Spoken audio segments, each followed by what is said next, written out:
Olá a todos, queria agradecer muito o convite de estar aqui. Meu nome é Fabro Stab, eu sou o diretor executivo do ITS Rio. Eu vou falar um pouco sobre a Mudamos, mas eu começo fazendo uma crítica positiva ao Congresso.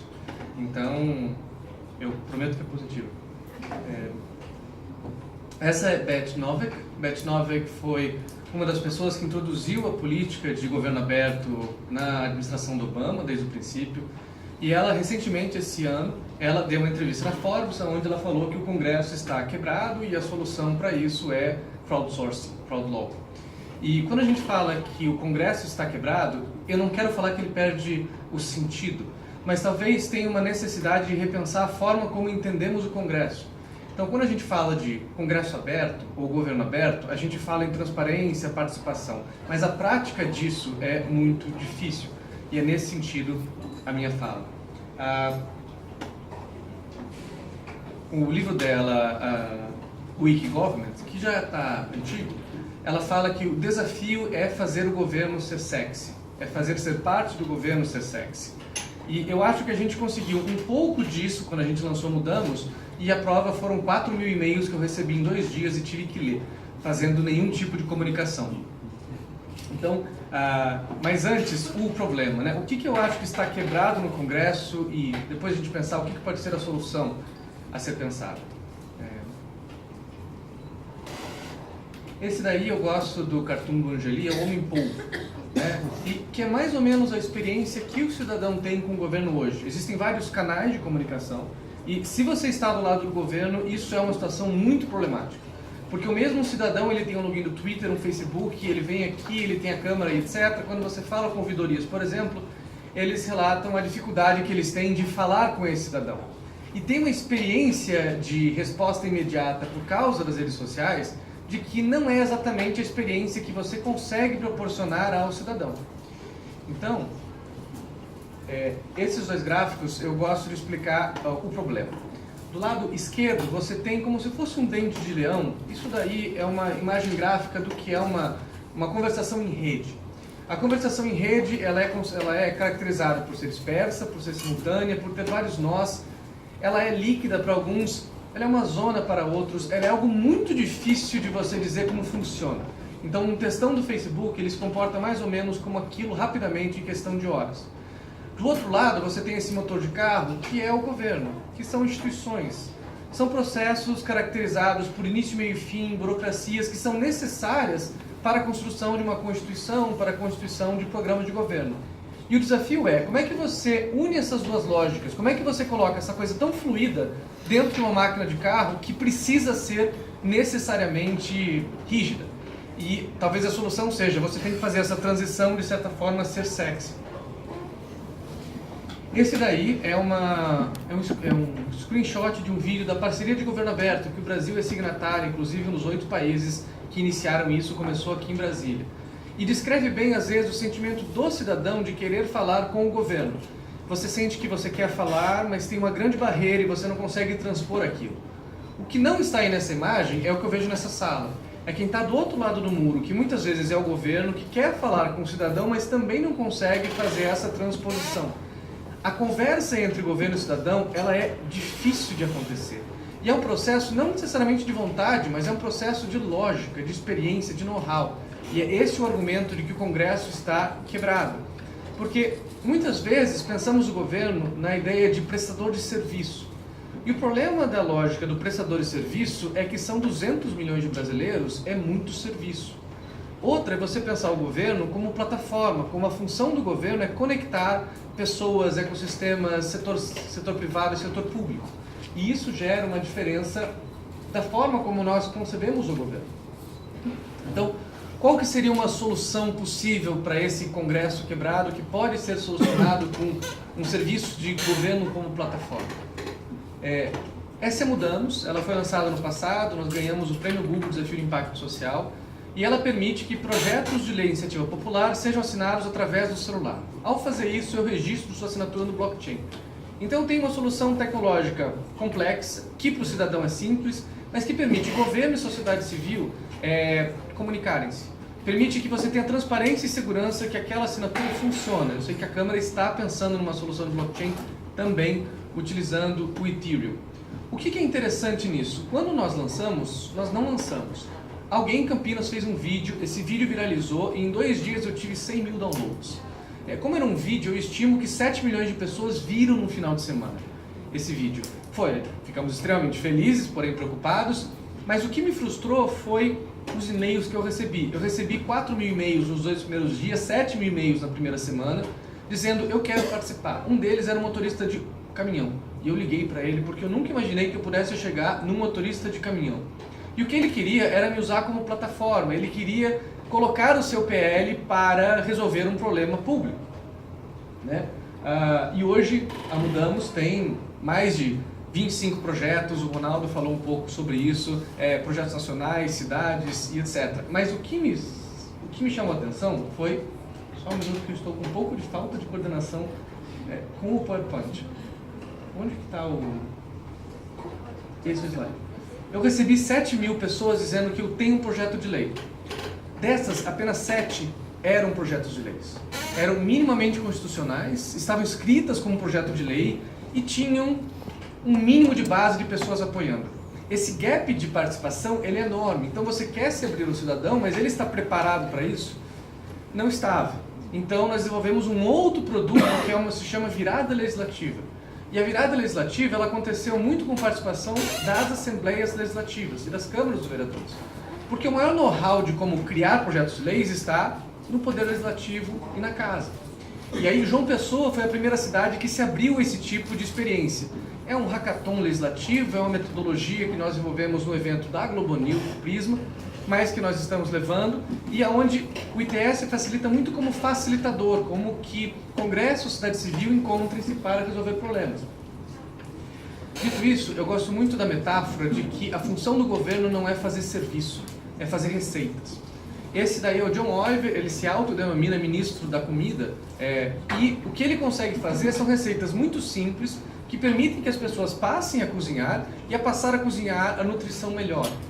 Então, em vez de você fazer nutrição para todos, de servir merendas, saladas, o que você faz é receitas, e essas receitas são apropriadas pelas pessoas e aí o serviço público acontece. Eu gosto dessa metáfora porque fazer receita é algo que envolve know-how e expertise que nós encontramos no governo, mas não necessariamente a capacidade de recursos que às vezes são escassos.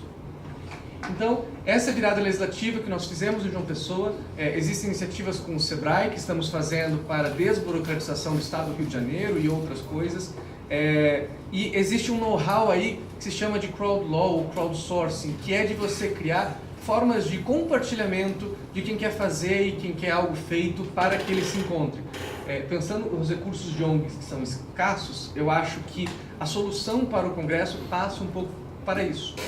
O termo, então, é de cocriação ou governo como plataforma. Muito obrigado.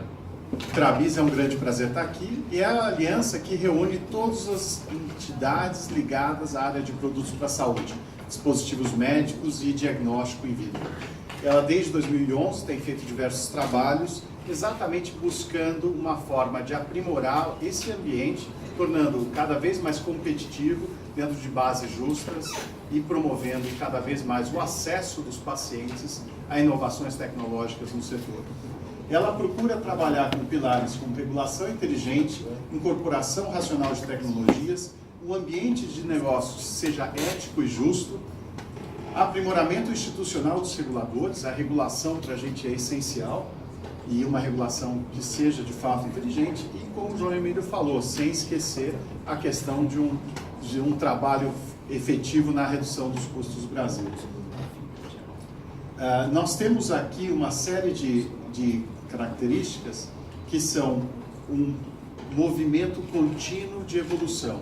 O ambiente hoje já é diferente do de ontem, na verdade já é diferente do ambiente há meia hora atrás. E dentro desse ambiente totalmente inovador, é fundamental que nós não esquecemos de 3 grandes aspectos: pessoas, informação e tecnologia. Na área de saúde, mais do que nunca, os elementos que vocês estão acostumados, sejam eles medicamentos, equipamentos médicos, sistemas diagnósticos, os sistemas de apoio à saúde e atenção ao paciente, são exatamente aqueles que estão evoluindo de uma forma muito mais rápida do que a gente poderia imaginar. Nesse sentido, a convergência das revoluções, ela está integrando todo mundo. Hoje a gente fala não só de um medicamento que consegue ser usado especificamente para uma pessoa que teve o seu código genético basicamente aberto para saber se era ou não responsiva àquela terapia. É a medicina personalizada. E como descobrir se isso é possível ou não? E aí entra nanotecnologia, entram os sistemas tecnológicos hoje, que através de inteligência artificial, que conseguem imaginar qual poderia ser, dentro de algoritmos, aquele tipo de resposta e ajudar o profissional de saúde a alcançar isso de uma forma muito mais rápida. Próximo. E dentro desse ambiente é biofarma, tecnologia da informação, é a genômica e tudo mais. Sabendo disso e buscando uma forma de levantar de uma forma mais clara como poderia ser esse ambiente com grandes desafios, a ABIS, junto com vários parceiros, e aí o próprio Congresso, o Ministério da Saúde, Anvisa, TCU, CNI e várias das suas empresas associadas através das entidades que fazem parte dela, nós fizemos o Saúde 4.0. O Saúde 4.0 nada mais é do que um grande estudo a partir de dados econômicos de produção, importação, exportação, emprego, que nós temos através de uma base de já mais de 5 anos, considerando NCMs, KNAIs dos nossos setores específicos. Então, a partir de bases de dados públicas, Siscomex, CAGED e dentre outras tantas, nós filtramos os dados específicos do setor de dispositivos médicos e de diagnóstico, ou seja, produtos para a saúde. E com isso nós conseguimos fazer um grande mapa do setor, mostrando como que ele pode evoluir, quebrando as suas barreiras, quebrando os grandes gargalos existentes. Se nós formos analisar, e essa apresentação depois ela fica disponível, o que é tecnologia médica, dispositivo médico nesse sentido amplo ou produtos para a saúde? São mais de 500 mil tipos de produtos diferentes, que vão desde o nascimento até a gente brinca, do primeiro respiro ao último suspiro, vocês acabam lidando, seja com estetoscópio, com um ultrassom, com um diagnóstico, uma cama hospitalar, uma cadeira de rodas, um cotonete e dentre tantos outros produtos eles acabam acompanhando. Só que esses produtos, eles têm um papel fundamental na redução do custo de saúde pública, na melhoria do acesso a tratamentos cada vez mais eficazes e precocemente, na identificação, por exemplo, daquele tipo de resposta específica para aquele tipo de câncer, por exemplo, no caso da medicina personalizada, ou trabalhando com redução de infecção hospitalar, e aí reduzindo também o tempo de estadia naquele ambiente para o paciente.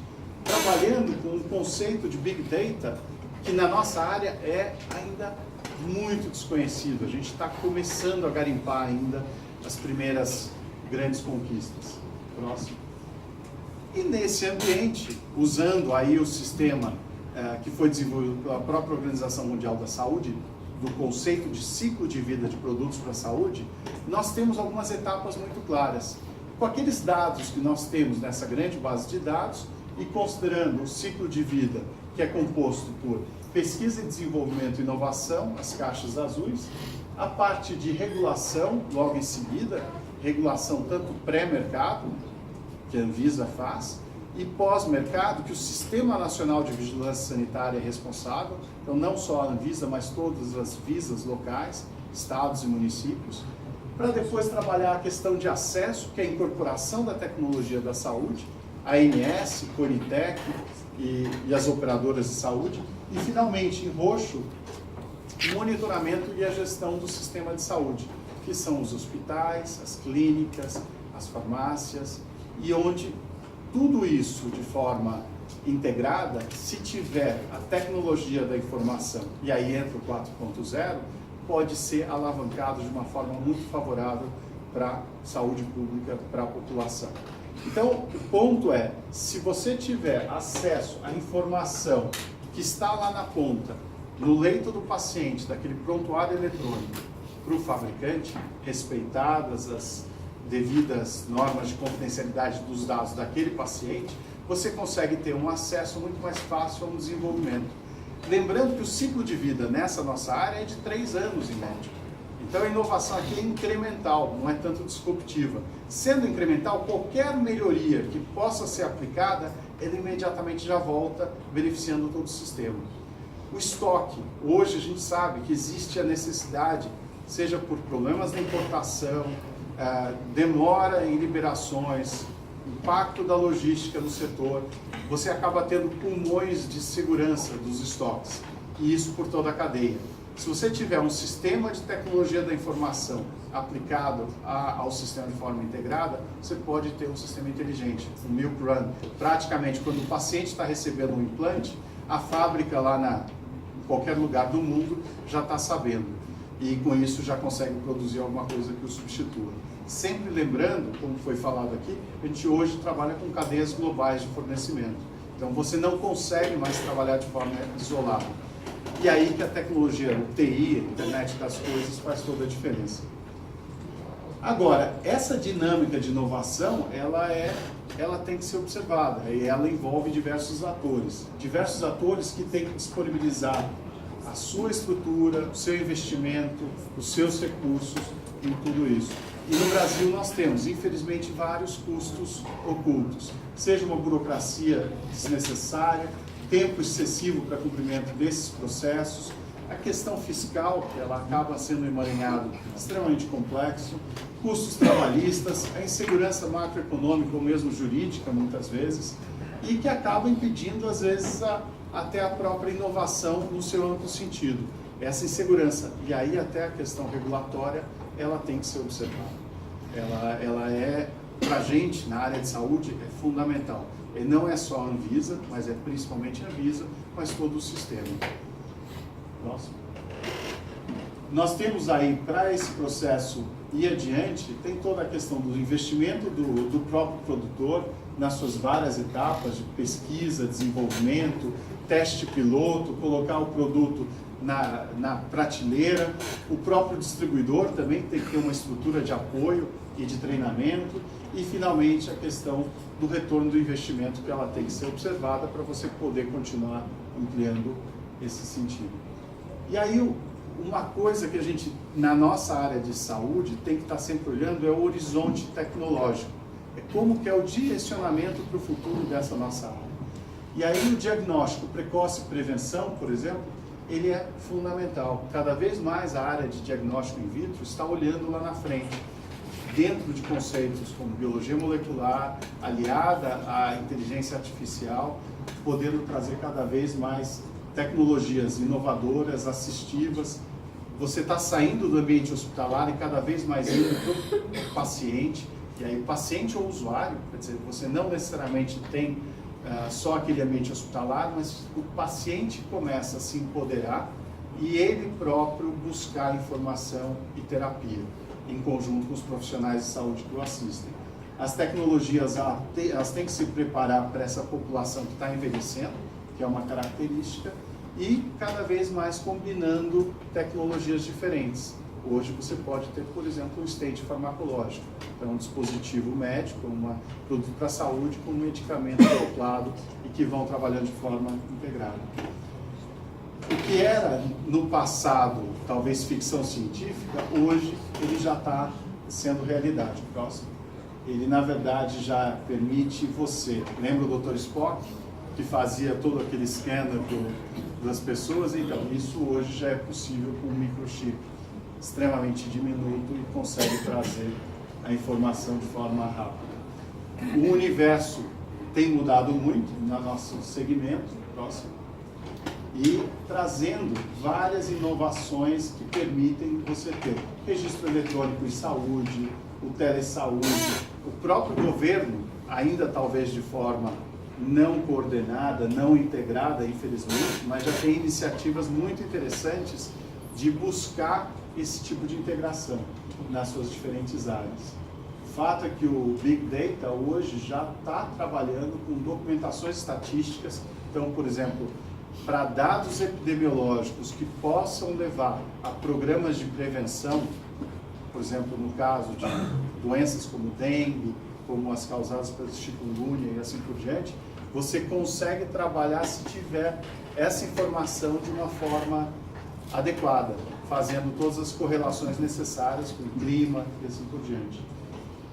O Saúde 4.0, ele tem que ter um sistema que permita responder a alguns quesitos: a interoperabilidade, virtualização, descentralização, capacidade em tempo real, orientação de serviço e modularidade. E com isso ter um tráfego de informações. Para isso você tem que ter uma rede, e a infraestrutura, talvez 5G seja essencial, que permita avançar nesse sentido. Agora, nada adianta se os sistemas não conversarem entre si. E aí os meus colegas aqui que trabalham na ABS e têm todos a expertise em termos de sistema, têm que buscar ultrapassar esse desafio da padronização da internet das coisas. Então existem várias novas formas, mas a padronização é essencial para você poder avançar e trocar dados. E sem esquecer o próprio paciente. A saúde centrada no paciente é a chave.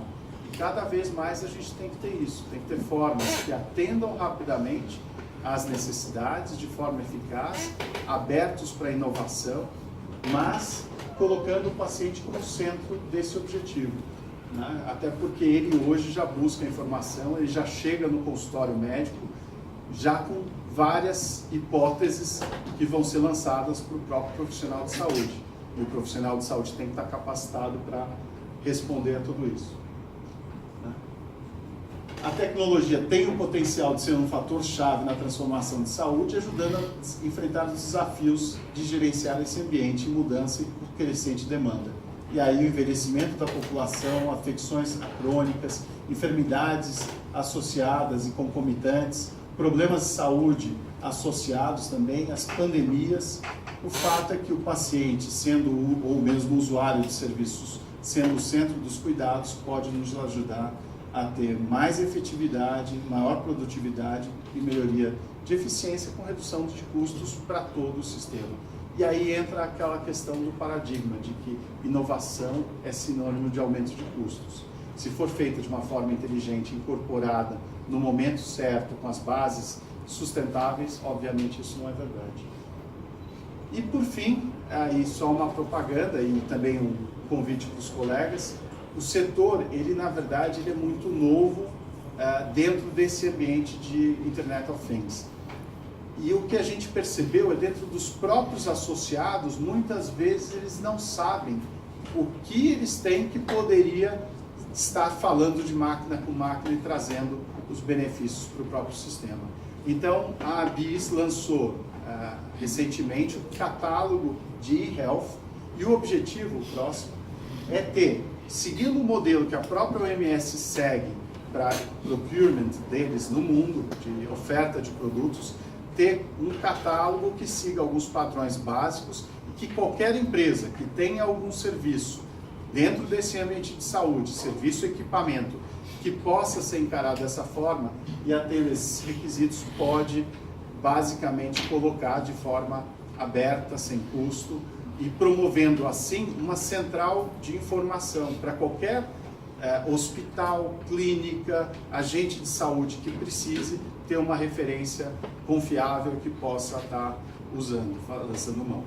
Então, isso já está disponível no próprio site da abis.org.br, pode ser acessado e já contribuir. Bom, de uma forma rápida é isso. Eu acho que a gente tem grandes desafios, convergência e coerência regulatória são fundamentais no nosso setor, e aí por coerência regulatória estar alinhado com o que está acontecendo lá fora, até para permitir que a gente participe de fato das cadeias globais, e sem esquecer a análise de impacto regulatório. O nosso setor ele é muito importante, tanto para aquilo que está sendo lançado e para aquilo que está deixando de ser discutido, que o impacto às vezes ainda é mais nocivo por fazer falta. Então é isso, e agradeço a todos a atenção. agradecer a BIT, que na verdade fez esse convite para a gente, porque o Fernando Pimentel, o presidente, está hoje num conselho, né, numa reunião de conselho em São Paulo, não pôde estar aqui, e como nós somos grandes parceiros nos estudos, né, que estão direcionando o futuro dessa indústria, eu queria então registrar esse agradecimento.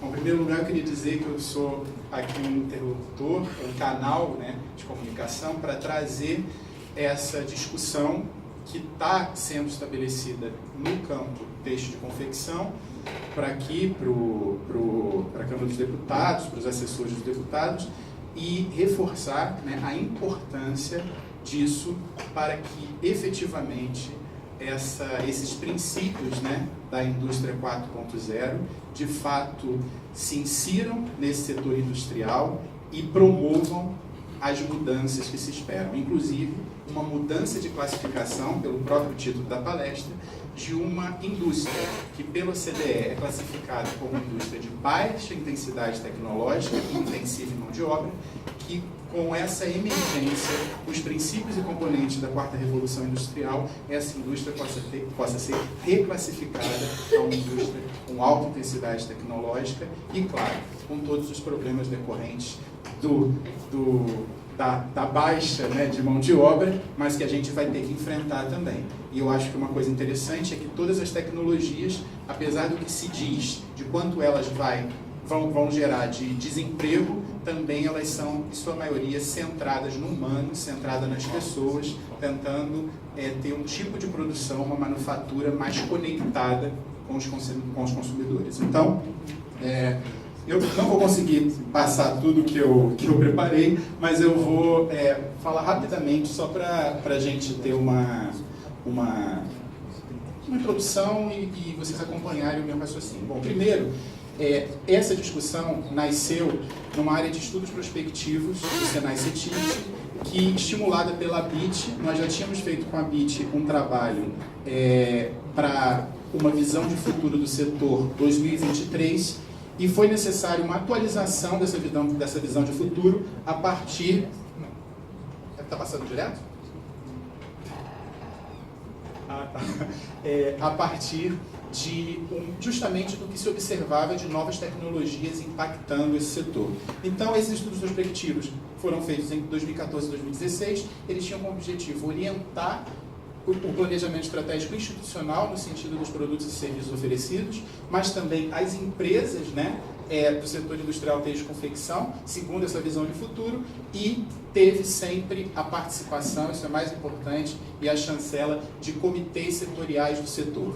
Então, todo o trabalho foi feito com base nesse trabalho. Aqui é um contexto que eu não vou me aprofundar, mas é verdade para mostrar que a gente saiu no setor têxtil de um momento de cotas, de restrição, para um segundo momento de fim de cotas, de abertura, né, dessa possibilidade de comércio, que fortaleceu os tigres asiáticos, a China como indústria do mundo, o que fez com que os países se desindustrializassem, né, e as novas tecnologias, mas também as novas demandas dos consumidores, o fast fashion e tudo isso, e o fim também desses países onde tem um baixíssimo custo de mão de obra.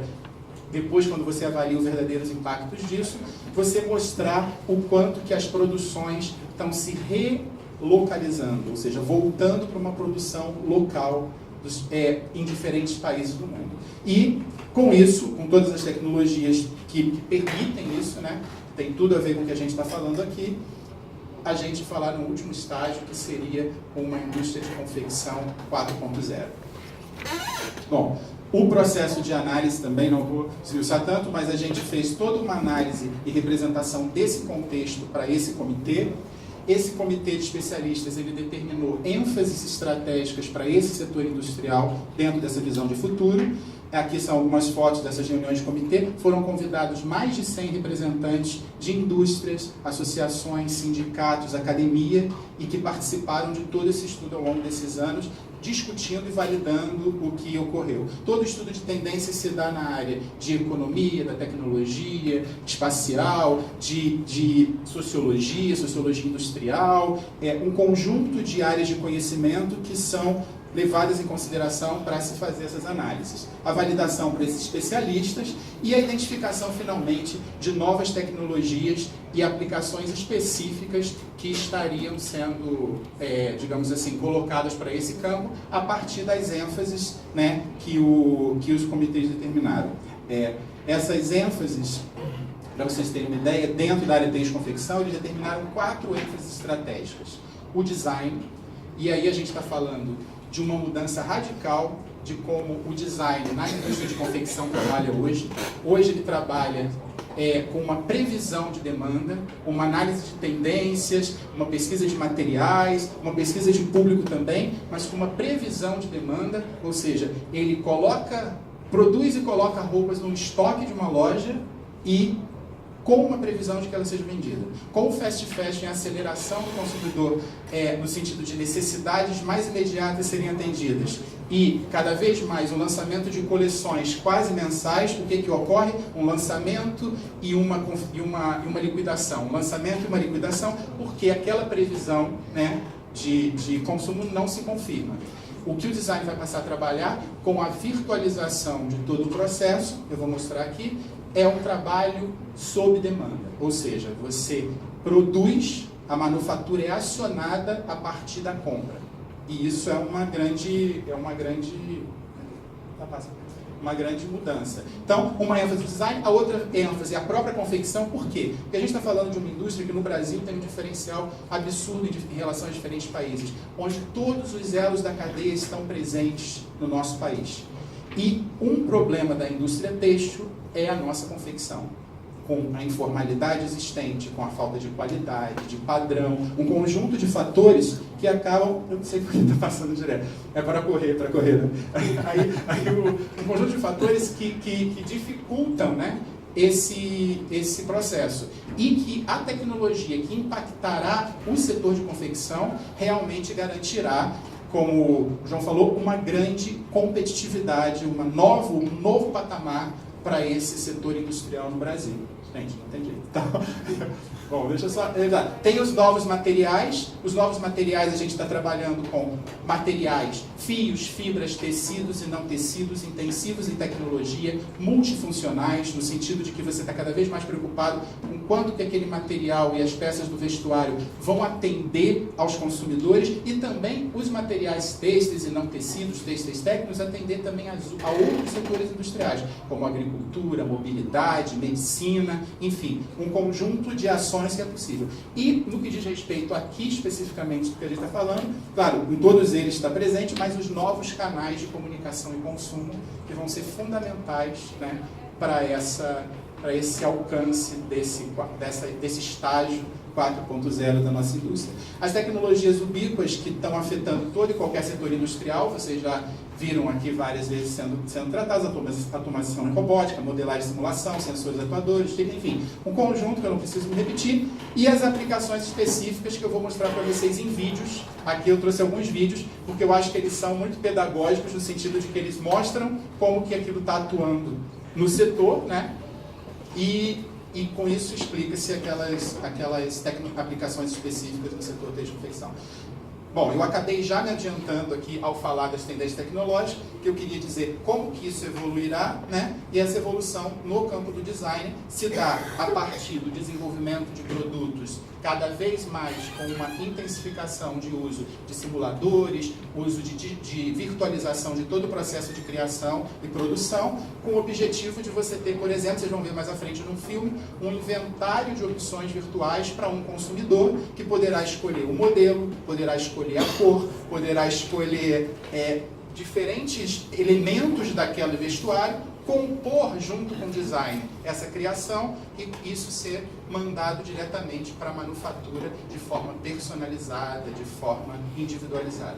Então, esse é um caminho fundamental para o design. Para a produção 4.0, tudo o que essa revolução cyberfísica, essa interoperabilidade entre máquinas, produtos partes do produto, consumidores, fornecedores, inclusive porque os dados em nuvem permitem que informações sobre o processo produtivo sejam mandadas para os fornecedores, e se você tem, por exemplo, uma impressora X que usa um cartucho Y, você não precisa comprar 10 cartuchos numa expectativa do que vai produzir, mas pode comprar a partir do momento que a informação em nuvem mandar para o seu fornecedor essa realidade, né, do que está acontecendo no processo produtivo. Então, uma manufatura, nesse sentido, autonomizada, não é nem automatizada, que teve um momento que as pessoas confundiam a indústria 4.0 com uso da tecnologia para automatização. A automatização já existe nas indústrias em muitos aspectos. A questão da autonomização é o quanto que essas tecnologias permitirão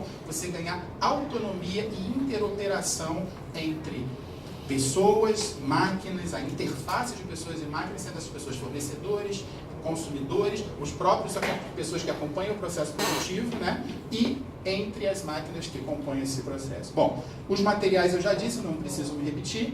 Tem também, nesse sentido dos materiais, a aplicação, né, em outros setores industriais, como eu falei, e os novos canais de produção e consumo, que aí permitirão toda essa interface direta com o consumidor. Eu vou mostrar os vídeos, porque os vídeos vão exemplificar esses princípios da indústria 4.0 que estão afetando todo e qualquer setor industrial. Instantaneidade, individualização e personalização e autonomização. E aí eu vou mostrar os vídeos, aí é como é fácil, só você colocar aí, ó. Então, o conceito de minifábrica é o conceito de modulação. Está explicado aí, é só ler. Tem som? Sim.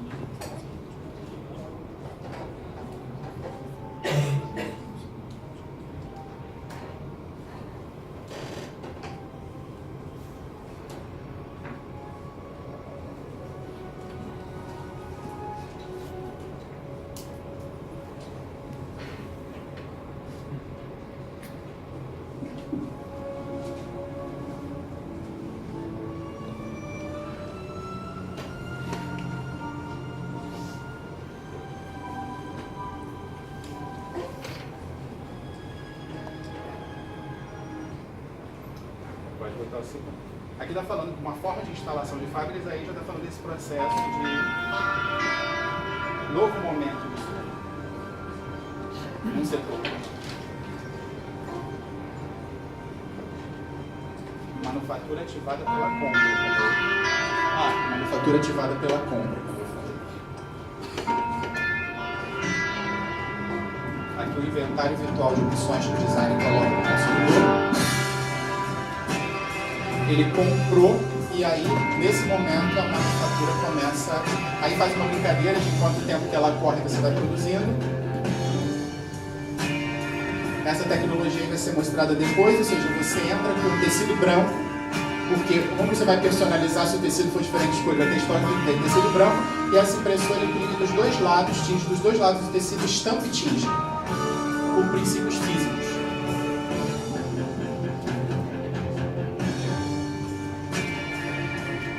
A costura e montagem ainda está nesse processo ali, apesar de já existir estudos, porque dependendo do produto é muito difícil automatizar o processo de costura. E aí ela recebeu na casa dela, com tudo que foi identificado no momento da compra, dados que ela colocou, já saiu na hora da entrega, e isso é o processo de manufatura ativa. Essa daí é aquela tecnologia que eu falei da impressão do tecido branco, tingimento e estampa do tecido branco, com o objetivo de personalizar e individualizar também. Que é importante, muito mais sustentável do que o processo que a gente viu ali caindo nos canais da...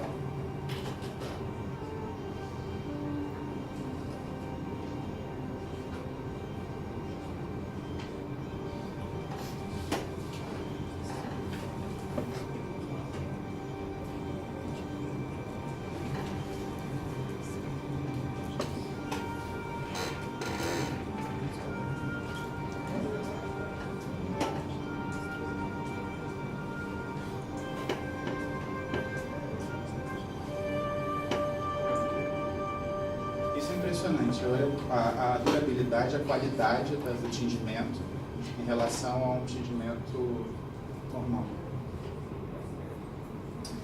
E o último, para não deixar de ter, essa Software Automation é uma empresa que se dedica à automação, né, de máquinas, e que existe já esses estudos no campo da costura, mas com diferentes questões ainda de desafios relacionados ao tipo de material, densidade da forma, ao modelo também. Costurar um capuz de um casaco como aquele é diferente de costurar um tapete.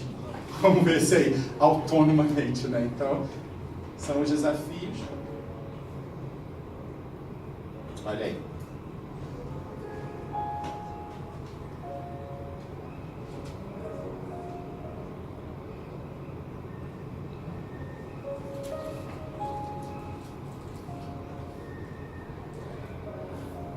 Sistemas óticos, né, que fazem todo o processo automático de corte.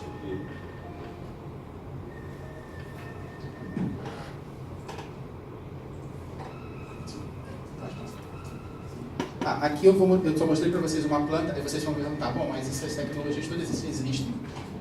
A gente, quando fez essa pesquisa, a gente encontrou diferentes consórcios feitos por empresas de máquinas, de softwares, por universidades, com o objetivo de fazer experiências com essas. Aquela da manufatura ativada pelo consumo é uma empresa chamada AM4U, que é confecção para você, e que faz exatamente todos os experimentos, já foi até aberta, vendida no mercado, era apenas uma experiência. Então é interessante dizer que todas essas tecnologias existem, mas que precisam ser difundidas e incorporadas nesse setor. Aqui é uma planta de confecção 4.0 que já existe no Senai CETICT. Quem quiser visitar, é só se comunicar com a gente, que será recebido com grande prazer. Aqui você tem o mesmo princípio. Um espelho virtual, onde o consumidor escolhe as opções que tem, por uma conexão desse espelho com a máquina, aquela máquina imprime, né? Mas aqui a gente ainda está fazendo sublimação, a gente não usa aquela tecnologia que eu mostrei, e ali todo o processo é feito de corte automático, a montagem ainda tem uma linha de costura, e por fim, aqui é entregue por um robô, que com o mesmo código que o consumidor colocou ali, vai entregar na casa dele. Então essa planta já existe, no sentido de quê? De demonstrar esses princípios e componentes da indústria 4.0 para os empresários, aquilo servir de ambiente de estudo também para os alunos, porque, como o João disse, nós já estamos fazendo uma atualização dos currículos, porque o que significa isso? Se você está entendendo que a visão de futuro do setor é essa, você não pode continuar formando quando você analisa o contexto de trabalho e analisa o novo perfil profissional exigido, ou seja, as novas competências dentro dessa extensão de tecnologia. Os cursos têm que inserir gradativamente conteúdos que vão atualizar a formação desses alunos. A gente já está fazendo isso em todo o itinerário do vestuário, e plantas como essa, entre outras atividades, softwares que venham a ser adquiridos, vão servir para preparar perfis profissionais para essa indústria. Aí o último. Mas eu queria dizer para vocês, então, esse é um recado que eu acho importante aqui para esse local, que as novas competências, elas não devem ser desenvolvidas apenas pelos profissionais. Elas devem ser desenvolvidas também por empresas, por setores e por países. Então, eu acho que isso é fundamental a gente trazer para cá. A importância dessa discussão, a importância de assessores assessorarem bem os seus deputados para que isso avance, né? A gente já está trabalhando de forma articulada, a BIT, né? Com a BDI, no sentido de políticas públicas para essa questão, o Senai, a CNI, todos envolvidos em diferentes frentes para que essas questões sejam de fato pauta e que a gente avance nesse processo, mas é necessário entender que não basta a gente tomar conta ter uma visão de futuro e tomar conta da formação profissional se esse mercado não for absorver. Porque quando a gente pensa na formação de um perfil profissional de alta competência, a gente tem que ter empresas com capacidades técnicas e humanas adequadas a receber esse profissional. Se elas estão inadequadas, esse profissional não será absorvido pelo mercado de trabalho. Então, é isso que eu deixo de conclusão aqui. Queria agradecer a todos. E a gente no Senai CETICT, na BIT, nos colocamos à disposição para quem quiser conhecer melhor essa visão de futuro e essa posição do setor industrial têxtil de confecção, que foi sempre um dos primeiros nas diferentes revoluções industriais, e estamos querendo também ser um dos protagonistas dessa revolução 4.0. Obrigado. Bom, eu não sei se todo mundo já ouviu falar do Dynamo. O DIN é uma entidade de discussão de políticas públicas voltadas para o ecossistema de inovação, especialmente as startups. A gente congrega representantes de uma grande diversidade de entidades, entre eles a Associação Brasileira de Startups, a Anjos do Brasil, a BVCap, o Google, a Startup Farm, dentre mais 10 entidades que estão dentro desse grupo de entidades que representam, que a gente representa. A gente está trazendo aqui uma apresentação muito para tentar explicar um pouco o que é uma startup, porque isso às vezes não é claro. Eu não sei se alguém aqui tem uma definição do que é uma startup legalmente falando. Acho que ninguém tem, porque nós não temos ainda. É uma das lutas que a gente quer ter nesse processo todo. E o que a gente quer trazer aqui são alguns elementos importantes para entender o que é uma startup, a importância dela para a economia, especialmente nesse processo agora que está sendo falado da automação 4.0 e da nova economia, que é super importante nesse momento. Então a gente vai trazer alguns dados, algumas informações importantes para, justamente, acho que vocês que trabalham com os parlamentares podem ter esses dados para poder ajudar a pensar também com a gente quais os melhores caminhos para tentar melhorar esse ecossistema para todos. Deixa eu ver se está funcionando bom. Vou dar uma visão do que está acontecendo no mundo, tá? O futuro do mercado de trabalho e da economia, e eu acho que isso é uma coisa muito importante quando se fala de startups, que pouco se falou hoje aqui, mas obviamente é uma consequência importante de tudo que está acontecendo, é o mercado de trabalho, é o emprego. Tá? Isso é uma mudança. É uma das coisas que mais vai mudar com esse novo processo de automação, esse novo processo de tecnologia que está vindo por aí numa velocidade. O Ronaldo falou muito bem, não sei se foi o Ronaldo ou o Fábio, acho que foi o Fábio que falou, que a velocidade dessa revolução industrial que está acontecendo agora, ela é muito mais rápida do que todas as outras vezes. A gente vai ver um pouco sobre isso. Eu só queria, Fábio, se me permitisse fazer uma crítica construtiva, lamentar um pouco a falta da presença feminina de mentes brilhantes que a gente tem nessa área aqui no Brasil. Enfim, acho que seria importante a gente ter uma próxima representante que a gente tem de sobra. Então vamos lá. O futuro da economia no mercado de trabalho. Tá? Eu acho que quando você pensa nisso, né, o que vão ser os próximos 20 anos, essa pesquisa está mais do que publicada há muito tempo, todo mundo se referencia a ela, mas cada vez mais a gente se aproxima dessa realidade, né, desse estudo da Oxford, que diz que 47% dos empregos naquela época, isso já tem uns 2 anos, estão ameaçados pela automação, pelos computadores, e isso é uma diferença grande, que não é só a velocidade da mudança, né, e isso a gente vai ver agora. Muito além de substituir esse trabalho básico, a gente está falando de um processo que, quando você pensa em automação, a primeira coisa que você pensa é uma indústria cheia de robôs montando um carro, e é isso que você pensa que, não, isso a gente já está acostumado, isso já vem acontecendo, não tem nada de diferente. Tem sim, tem uma diferença muito grande, né? Quer dizer, hoje você começa a ter tecnologias que começam a, de fato, substituir o ser humano de uma maneira completa. As revoluções industriais anteriores, elas tinham um foco de dar ferramentas para que você aumentasse a produtividade desse empregado, né? E hoje não, a tecnologia ela chegou num momento cognitivo, quer dizer, ela pensa. Antes só nós pensávamos, agora ela começa a pensar.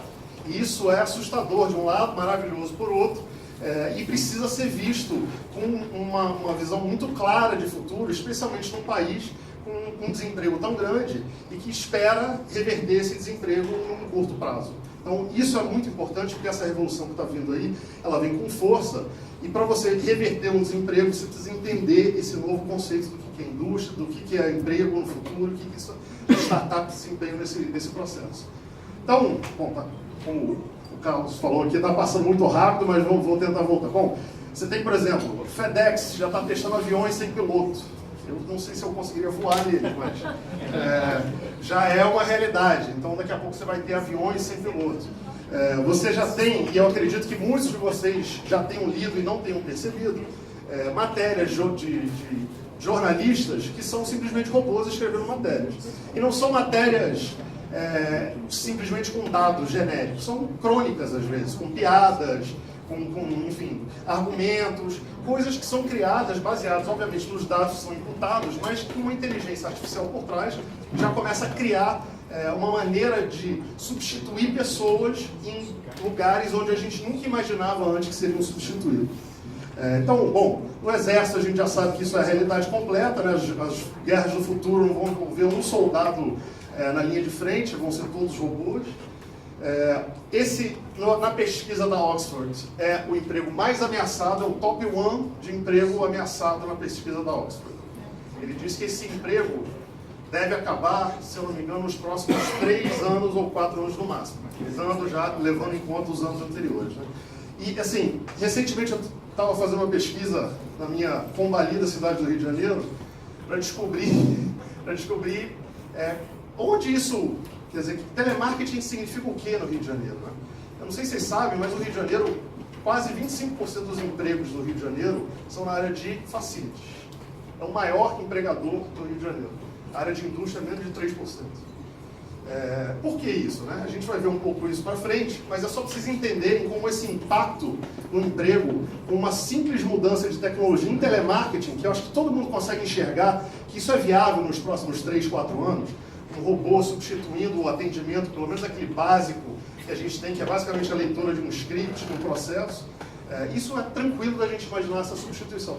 Imagina o impacto que isso vai ter, por exemplo, na cidade do Rio de Janeiro, com a redução de telemarketing na escala que é hoje no Rio de Janeiro. Bom, e com todo respeito aos nossos amigos advogados, os advogados, a gente tem hoje diversos escritórios de advocacia no mundo inteiro demitindo advogados aos milhares, não são a centenas. Por quê?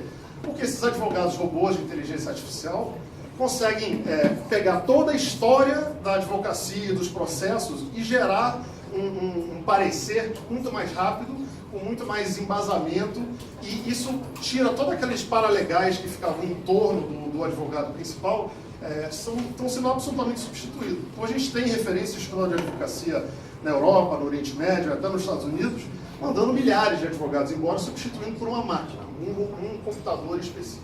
Bom, a gente está vivendo uma era, de fato, onde a gente tem uma luta entre o homem e a máquina.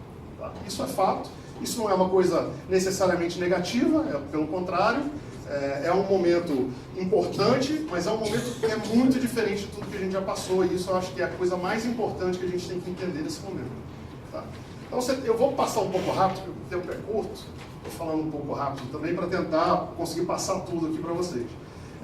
Então, algumas pessoas renomadas falam sobre isso. Quer dizer, o Bill Gates, ele já diz claramente isso. A visão do Bill Gates hoje nós precisamos implementar a renda básica universal. Temos que taxar robôs. Por quê? Apesar de parecer absurdo isso, se você começar a pensar num futuro onde a grande maioria dos empregos não vai existir mais, como que você dá emprego ou como você mantém vivas as pessoas que não vão ter onde trabalhar? Então, você tem, por exemplo, essa matéria que é incrível, né? Que é sentido da vida sem trabalho. Quer dizer, como que o futuro, onde as pessoas vão trabalhar porque querem, você não vai necessitar trabalhar. Eu sei que é uma realidade que talvez não esteja tão próxima na nossa geração, mas para a próxima geração pode ter certeza, muitos dos trabalhos vão ser opcionais, que você vai trabalhar se quiser, senão você vai conseguir viver sem precisar trabalhar. Claro que não é uma vida maravilhosa, com todos os ganhos que uma pessoa que estiver trabalhando, mas você vai conseguir sobreviver, porque senão essa realidade, o mundo simplesmente vai dizimar milhões de pessoas que não vão ter como trabalhar. Bom, você tem aqui, por exemplo, 3 das 10 maiores empresas do mundo, tá, estão substituindo os seus trabalhadores por máquinas. Então, por exemplo, a Foxconn, quem tem iPhone, compra certamente um iPhone fabricado por um dos robôs que substituíram 60 mil funcionários deles recentemente na linha de produção. Você tem, por exemplo, a Walmart, que é o maior empregador global, que tem 2,1 milhões de trabalhadores, que é substituir todos os galpões deles por robôs, que é automatizar, muito parecido com o que a Amazon fez, o movimento que a Amazon fez. São milhões, quase, de pessoas que vão ser demitidas se isso for implementado em larga escala. Então, você tem o Stephen Hawking falando exatamente a mesma coisa. Da maneira que o processo está acelerando, né, você está aumentando o gap, a desigualdade social, porque as pessoas não têm como trabalhar, não têm como aprender a tempo a velocidade que requer para os novos empregos que estão surgindo. Então, conversa, por mais absurda que pareça, para algumas pessoas, para outras não, para mim não é absurda, mas ela é uma conversa que talvez seja séria. A gente talvez tenha que pensar isso, quer dizer, a renda universal básica como uma maneira de lidar com a inovação do jeito que ela está vindo, com a automação do jeito que ela está vindo. Então você tem dados super importantes. Você tem, por exemplo, a proporção de robôs para trabalhadores. Né? Então você já tem, por exemplo, na Coreia, você já tem 4,78 para cada 100 trabalhadores. Isso parece pouco, mas essa é uma escala que vem crescendo brutalmente. Tá? Então se você olhar o custo de substituição quanto era o custo de um robô por um homem, você vê que o custo está caindo, especialmente na Tailândia e na China. Esse custo, o payback, em anos, então você investir num robô, antigamente você demorava 5 anos para receber o retorno desse robô e talvez ele ficasse ultrapassado, aí você precisava substituir de novo, não valeria muito a pena. Hoje, você tem aqui, por exemplo, na China, um retorno de quase 1 ano. Eu invisto num robô em troca de um trabalhador, em 1 ano eu já estou pagando de volta e a partir daí é só lucro, não tem mais um trabalhador aqui. Então, e como isso impacta o mundo como um todo? Então você tem um risco, especialmente para os países em desenvolvimento, que é o caso do Brasil.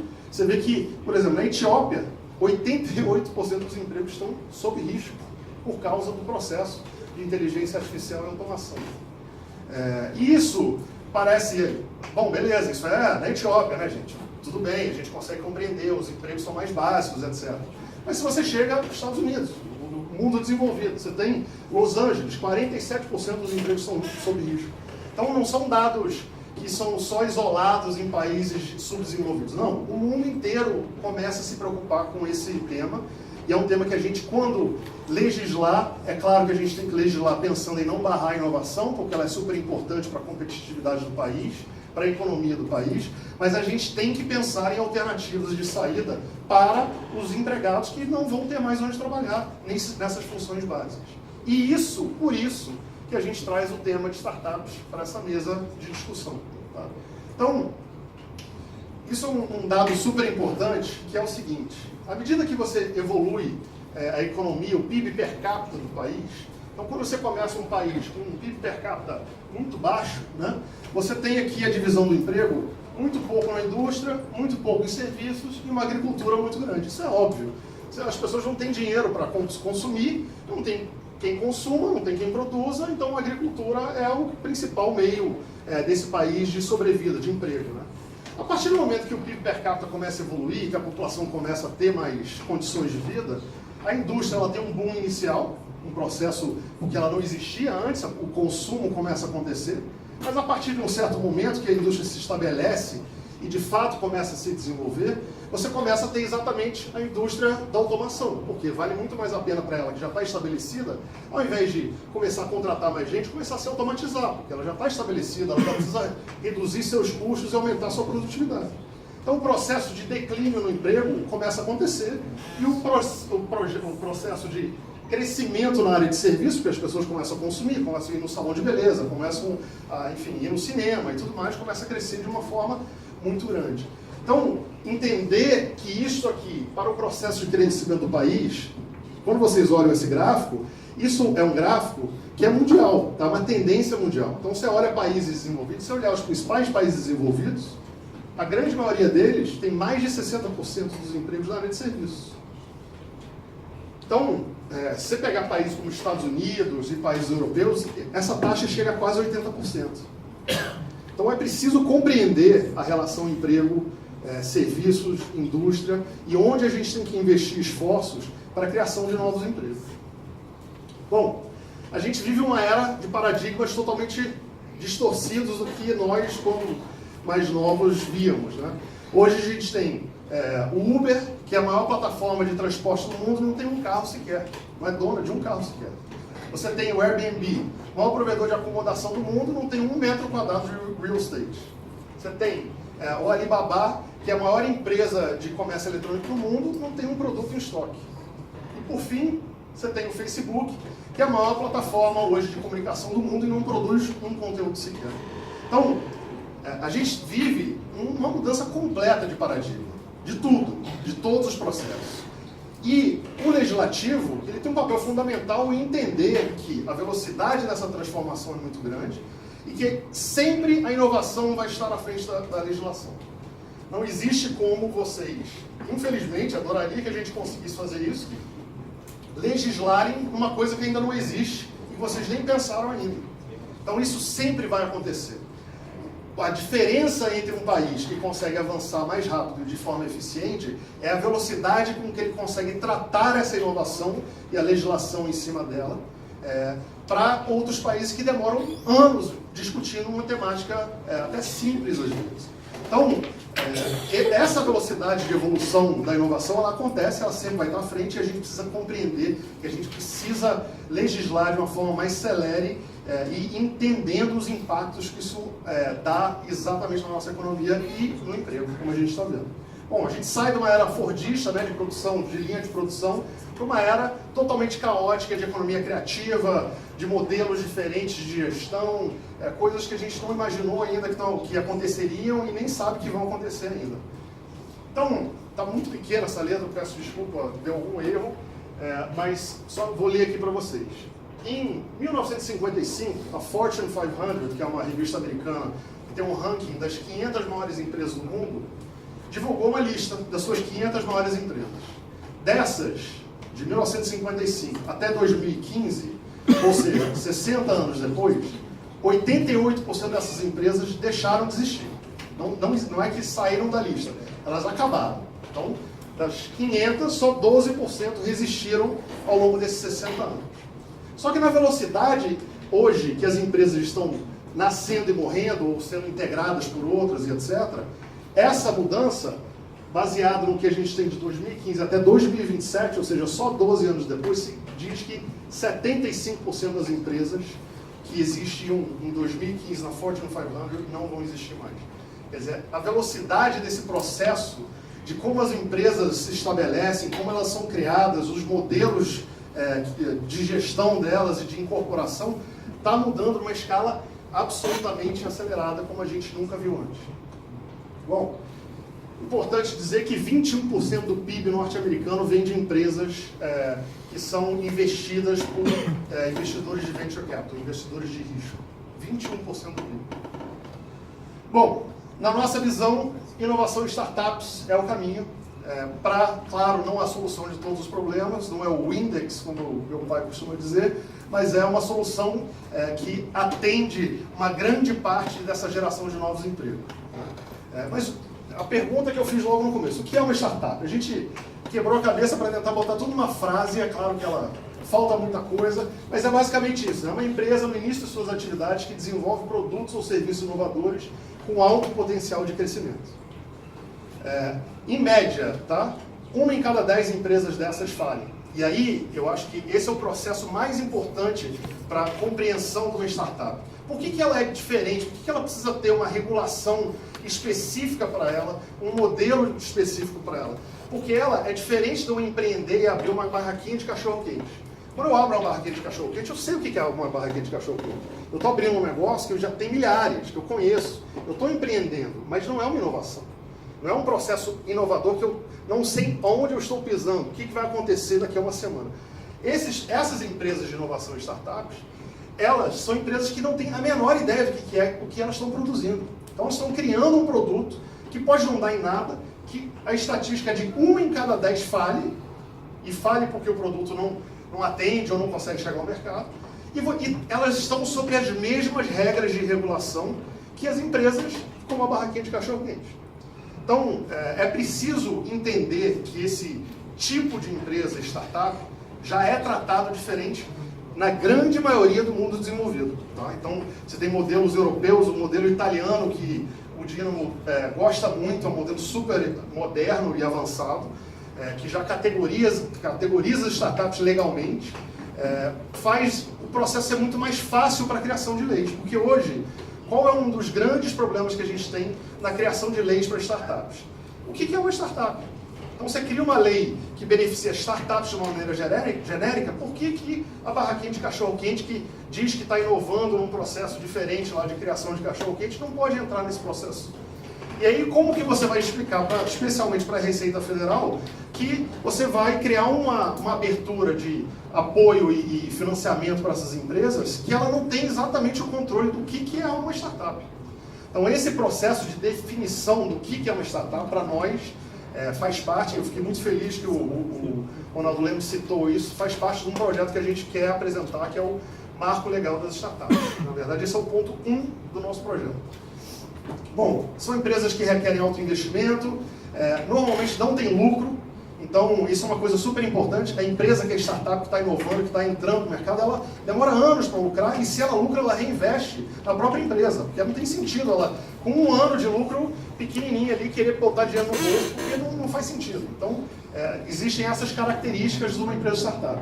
Ela é uma das maiores geradoras de novos empregos. Então, as empresas nascentes, especialmente as nascentes de alto poder de crescimento, hoje no Brasil respondem a mais de 60% dos novos empregos gerados.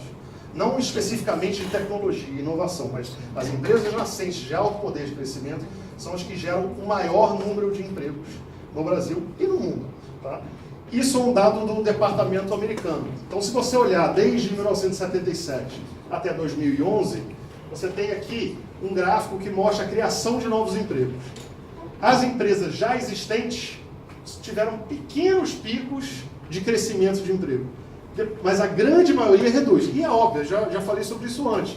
A empresa, no momento que ela chega a um patamar, ela começa a querer reduzir seus custos e aumentar sua produtividade. Então ela vai reduzir e automatizar.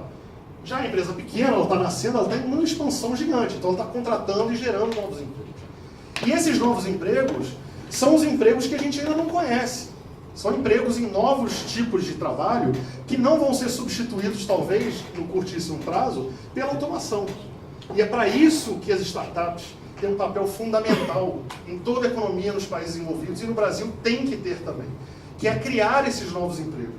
É a gente conseguir desenvolver áreas onde esses trabalhadores que hoje não vão ser mais absorvidos pela indústria, os jovens que estão na faculdade hoje saindo e pensam em trabalhar numa indústria hoje, talvez tenha uma dificuldade muito maior do que há 20 anos atrás de entrar nessa cadeia produtiva, porque a automação está aí. Então, como você soluciona isso? Criando novos empregos, novas áreas, novos tipos de trabalho, como, por exemplo, o Uber. O Uber foi uma nova plataforma que criou um novo tipo de trabalho que ninguém pensava. Sem botar mérito positivo ou negativo, se o Uber é bom ou ruim, mas é só um exemplo de como novos tipos de inovação e novos tipos de emprego conseguem trazer novas oportunidades para as pessoas que não conseguem arrumar emprego. Quantos de vocês já não pegaram o Uber e perguntaram o que ele fazia antes? Eu falava, sou médico, engenheiro, sou piloto de avião, eu já peguei de tudo. Entendeu? Porque essas pessoas não conseguem emprego mais hoje numa cadeia produtiva cada vez mais automatizada. Bom, as necessidades principais de uma startup. Tá? Então, basicamente, talentos, cultura empreendedora, capital empreendedor, agilidade burocrática e mercado. Eu não vou entrar nesses termos que o Ronaldo já falou, mas é basicamente abrir e fechar uma empresa, é você ter acesso a capital de risco, é você ter talentos no mercado formados pelas faculdades com uma visão empreendedora, com as novas tecnologias que estão surgindo. A gente não tem isso no Brasil. As faculdades não formam para empreendedorismo, elas não formam para as novas tecnologias. As universidades privadas investem praticamente zero em pesquisa hoje no Brasil. Então, isso precisa mudar e tem mecanismos de fazer isso mudar muito fáceis legislando. Bom, e obviamente apoio público, que é fomento fiscal e incentivos. Né? Bom, eu só quero dar alguns exemplos rápidos aqui para finalizar. Isso aqui é um espaço em Waterloo, no Canadá, tá? Chama Comunitech, e se juntou entre mercado privado, as entidades, as faculdades e o governo para criar um espaço de inovação. Esse espaço de inovação hoje é o maior hub de desenvolvimento e de inovação do Canadá. Tá? Produz basicamente toda a inovação lá, a BlackBerry ficava lá, a OpenInc fica lá, são grandes empresas canadenses, e ela colocando todos os players num único lugar, criando uma densidade com todos os atores nessa região, conseguiu gerar, para cada dólar de investimento público, 14 dólares de volta para a economia. Então ela bota $1 e a economia retorna 14. Aí você fala, bom, mas beleza, retornou 14 para a economia, mas o governo botou 1, quanto voltou para o governo? Bom, em impostos, voltam, não está aparecendo aqui, está estrategicamente escondido atrás ali, mas voltam 4 dólares. Então, são 400% de retorno de investimento para cada dólar investido do governo, diretamente para o governo. Tá? E, como eles criaram um ambiente de inovação super integrado com todos os atores, lembra aquele 1/10 que a gente tinha de estatística de morte das empresas? Eles conseguem uma taxa de sobrevivência de 83% das startups que estão lá dentro em 5 anos. Eu nunca vi isso na minha vida. Eu já vi em vários lugares incríveis, mas esse espaço especificamente, para mim, é um dos melhores do mundo. Então, basicamente, falar um pouco sobre o Dínamo. Já disse, a gente é uma entidade de discussão de políticas públicas, luta por isso, tenta fazer o máximo que a gente pode para trazer essas temáticas para o Congresso, para toda a sociedade. Tá? A gente tem essas principais áreas aqui de atuação, que são cultura, investimentos, densidade, talentos, ambiente regulatório e sociedade. Não vou passar eles individualmente. Essas são as pessoas que compõem hoje o Dínamo, o conselho do Dínamo. Basicamente pessoas de diversas áreas, como vocês podem ver, diversas entidades. E a gente está, nesse momento, iniciando um processo de discussão do marco regulatório das startups, que a gente já, entre essas entidades, discutiu, e está começando a chamar novas entidades para apresentar uma proposta até setembro, antes das eleições, para os próximos candidatos poderem ter na mão uma proposta do que é o marco regulatório das startups no Brasil e como que a gente consegue evoluir, de fato, a nossa economia nessa área que é tão essencial para o futuro do país. Essas são as entidades que compõem. E é isso, gente. Muito obrigado. Valeu!